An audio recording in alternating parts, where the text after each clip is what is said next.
قرآن مجید پروردگار کی کتاب ہے، محکم کتاب ہے۔ خدا کہتا ہے ہم نے تمہارے لیے واضح بیان کر دیا، اپنی آیتوں کو روشن کیا ہے تمہارے لیے۔ کیوں نہیں سمجھ میں آتی قرآن کی آیات؟ کیوں نہیں انسان سمجھتا؟ کیونکہ قرآن کو اپنے وجود میں پیوست کرنے کے لیے وجود پاک چاہیے، پاک۔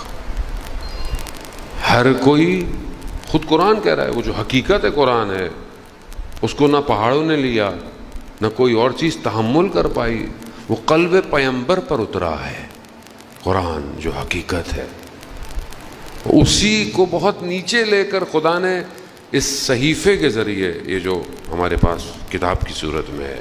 لیکن کتنے پریشان ہیں ہم اپنی اولاد کے لیے کہ یہ قرآن کی تعلیم حاصل کرے، کتنے پریشان۔ ابھی یہیں سے آپ اسکوٹنگ شروع کر دیں۔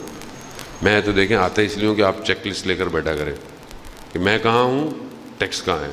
میں اپنے آپ کو بھی کہہ رہا ہوتا ہوں، یہ صرف آپ کے لیے نہیں ہے۔ قرآن کتنا امپورٹنٹ ہے، قرآن کے لیے کتنے اچھے۔ سستا مولانا کون ہے قرآن پڑھائے گا؟ یہ فری میں کیوں نہیں پڑھاتے مولانا صاحب؟ قرآن پڑھانے کے پیسے کیوں لیتے ہیں؟ او لیول، اے لیول کی فیسیں بھر بھر کے دینی ہے ہم نے، بہترین انسٹیٹیوٹ، بہترین۔ قرآن کیا ہے، ایسی پڑھ لے گا۔ مسجد کے مولوی بیچارے ٹوپی پہن کے آئیں گے، بیچارے تھوڑی دیر پڑھیں گے، جی آغا صاحب پانی پلا دو مولانا صاحب، چلے گیا۔ محلے کی باجی قرآن پڑھا دیتی ہیں، ایسی تو سب اپنی باجی سے قرآن پڑھا دیتے ہیں۔ قرآن اچھی بات ہے، پڑھ لیں قرآن، ٹھیک ہے، اچھی، کم از کم پڑھ تو لیں کسی سے، لیکن اصل قرآن تدبر اور تفکر ہے۔ قرآن کئی جگہ کہہ رہا ہے یا اولی الالباب، اے عقل مندو، اگر کامیابی چاہتے ہو تدبر تفکر۔ کتنا تدبر اور تفکر ہے قرآن کے اوپر۔ مولانا صاحب بولے مولانا صاحب اتنے سارے مسلک ہیں، اتنے ہی ترجمے ہیں قرآن کے۔ ٹھیک ہے، اگر آپ اسٹریٹ ترجمہ بھی لے لیں تو بھی کوئی فرق نہیں پڑتا۔ آپ کتنی دفعہ قرآن کا ترجمہ پڑھا، کتنی دفعہ اس کو سمجھا، پھر کتنی دفعہ تفسیروں کا مطالعہ کیا۔ اب آپ بولیں مولانا صاحب اگر سب ہم ہی پڑھ لیں تو پھر آپ کو کیوں بلاتے ہیں مجلس پڑھنے کے لیے؟ یار بھائی ہم یہی تو، اللہم صلی علی محمد، ہم یہی چاہتے ہیں کہ جب آپ تفسیر بھی پڑھ لیں گے نا تو مولانا پھر اس سے بھی اوپر کچھ پڑھ کے آئے گا۔ جب ہم نارمل ٹیکسٹ ہی نہیں پڑھ رہے۔ اسلام کا اوریجنل ٹیکسٹ کیا ہے؟ اوریجنل ٹیکسٹ قرآن ہے۔ قرآن ہی جب ہمارے وجود میں نہیں، ہم قرآن پڑھتے ہیں جب مرحومین، قرآن خوانی میں کوئی بھی نہیں آتا، ویسے بھی لوگ بعد میں آتے ہیں، کھانا کب ہوگا مجلس کے بعد اس میں پہنچے۔ قرآن خوانی بیچارے کچھ لوگ گھر والے بیٹھے ہوتے ہیں، قرآن خوانی ایسی ہوتی ہے، وہ بھی ثواب کے لیے، جو آتا بھی ثواب کے لیے، قرآن ثواب کے لیے۔ بیٹی کی شادی ہوئی، قرآن دے دو ساتھ، مخمل کے کپڑے میں لپیٹ کے دے دو، اتنا لپیٹو کہ کبھی زندگی میں کھولے ہی نہیں، عید کے ٹائم پہ ڈسٹ ہٹے گی۔ باقی قرآن کہاں ہے؟ سفر پہ جا رہے ہو، اگر آپ کے گھر میں اچھا رواج ہے تو آپ کے گھر کے سر کے اوپر قرآن رکھ لیتے ہیں، چلو قرآن سے بولو اگر اچھے ہیں، ورنہ تو جاؤ جلدی۔ کدھر ہے قرآن؟ کہاں ہے؟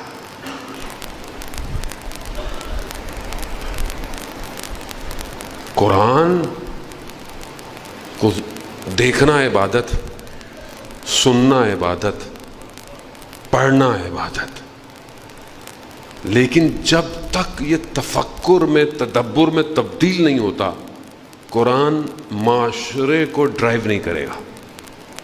قاری بہت ہیں، قاری امام حسین کے مقابلے میں تھے۔ ہمارے پاس سب سے پہلا جواب یہی ہے، جب آپ بولو نا قرآن پڑھو، مولانا صاحب وہ تو امام حسین کے سامنے جو لوگ کھڑے تھے قاری تھے قرآن کے، تو کیا کریں؟ قرآن پڑھنا چھوڑ دیں؟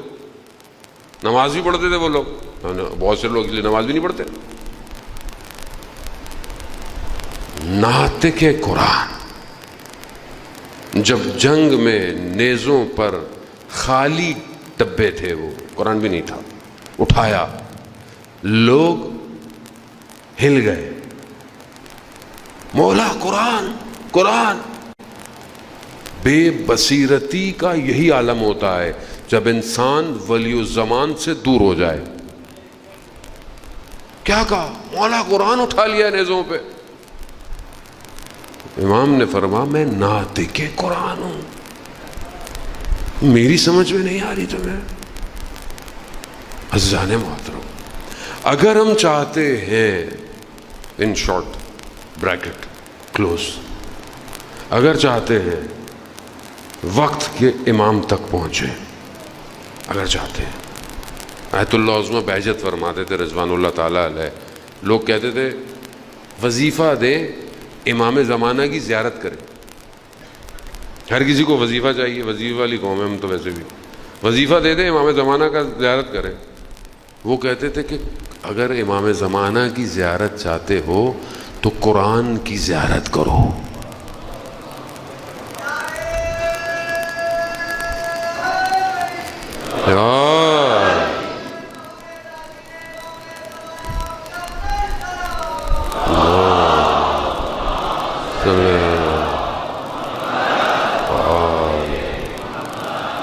کیوں؟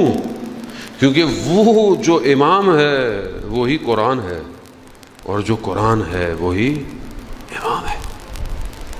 خلیفہ وقت نے ابن عباس سے بولا کہ تم ہر وقت مولا علی کی تعریفیں کرتے ہو.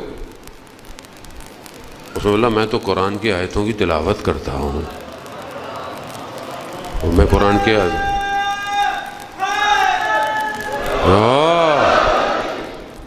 لیکن یہ قرآن پیوست اسی کے وجود میں ہوا جو سمجھ پایا اپنے وقت کے امام کو. ورنہ قاری تو بہت تھے، مگر وہ قاری جس نے سر نیزے پر بھی قرآن کی تلاوت کی، اصلی قاری. ذکر الہی ہے، کلام الہی ہے، کلام الہی. ہم نہیں چاہتے کہ خدا ہم سے باتیں کرے، ہم نہیں چاہتے. اگر چاہتے ہیں کہ خدا آپ سے باتیں کرے، قرآن پڑھیں. کتنا ہم لوگ واٹس ایپ، فیس بک کے اسٹیٹس، انسٹاگرام کی ریل سب دیکھ رہے ہیں، دنیا جان کتنا دیکھتے ہیں. آپ خود سوچیں، آپ کو سوچنے کی بھی ضرورت نہیں. ویسے تو اب تو آپ کا موبائل آپ کو بتا دیتا ہے کہ کتنی دیر آپ نے اسکرین کھولی، کتنی دیر آپ نے یوٹیوب یوز کی ہے، سب آپ کو بتا دیتا ہے. خود اس کو کمپیئر کریں اپنے ساتھ کہ کتنا میں یہ نہیں کہہ رہا کہ برا کام کرتا، اچھے کام کرتے ہوں گے، پڑھتے ہوں گے، سارے کام کرتے ہیں، لیکن آپ دیکھیں کہ کتنا دنیا کا ٹیکسٹ پڑھ رہے ہیں اور کتنا خدا کا کلام پڑھ رہے ہیں. کہاں ہے؟ پھر آپ کہتے ہیں معاشرہ صحیح نہیں ہو رہا، پھر آپ کہتے ہیں معاشرے میں مشکلات ہیں، مصیبتیں ہیں، لوگ امام کو نہیں. کیسے امام کو پہچانیں گے؟ وہ چیز جو آج موجود ہے اور وہ چیز جو غیبت کے پردے میں ہے. امام جب تشریف لائیں گے تو کون سی چیز کو حاکم کریں گے؟ کون سی چیز کی حکومت ہوگی؟ مولا متقیان حضرت علی ابن ابی طالب علیہ السلام.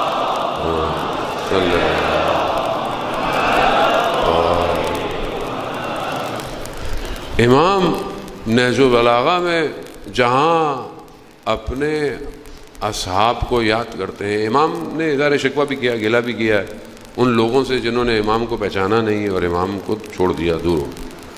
وہیں پر امام جو ہے وہ اپنے اصحاب کو بھی یاد کرتے ہیں جو امام کے صحابی ہیں، اور اس شدت یاد اتنی ہے، امام نے اتنی اس کے ساتھ یاد کیا ہے کہ نہج البلاغہ میں بیان ہے کہ امام نے اپنے انگلیوں کو دانتوں میں دبایا ہے. کہاں ہیں وہ جو ایسے تھے؟ پھر امام نے نام لیا ہے بعض، اینا عمار، عمار کہاں ہے؟ پھر امام نے ان کی خصوصیات بتائی ہیں. ہم چاہتے ہیں کہ ہم ان جیسے تو نہیں ہو سکتے ظاہر ہے، لیکن اس کی صف میں تو شامل ہو سکتے ہیں. وہاں امام نے ایک صفت یہ بتائی ہے کہ یہ وہ ہے جو قرآن کی تلاوت کرتے تھے اور اس پر عمل کرتے تھے. تلاوت اور عمل. اب تلاوت کیا ہے؟ مثال کے طور پر بہت ساری قرآن کی آیت ہے. قرآن کی ایک آیت ہے کہ پروردگار ارشاد فرما رہا ہے کہ الا بذکر اللہ تطمئن القلوب، آگاہ ہو جاؤ، اللہ کا ذکر دلوں کو اطمینان دیتا ہے. اب یہ پڑھیں اور اس پہ عمل کیسے کریں؟ کیا جب ہم زندگی میں پریشان مشکل ہوتے ہیں اللہ کا ذکر اطمینان دیتا ہے؟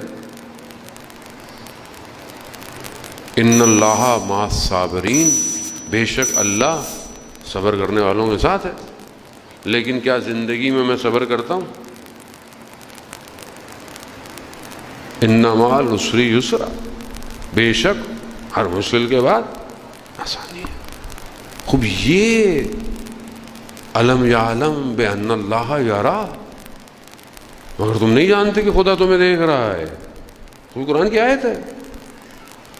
تو کیا پریکٹیکلی یہ میرے ذہن میں ہے کہ خدا مجھے دیکھ رہا ہے؟ خدا دیکھ رہا ہے.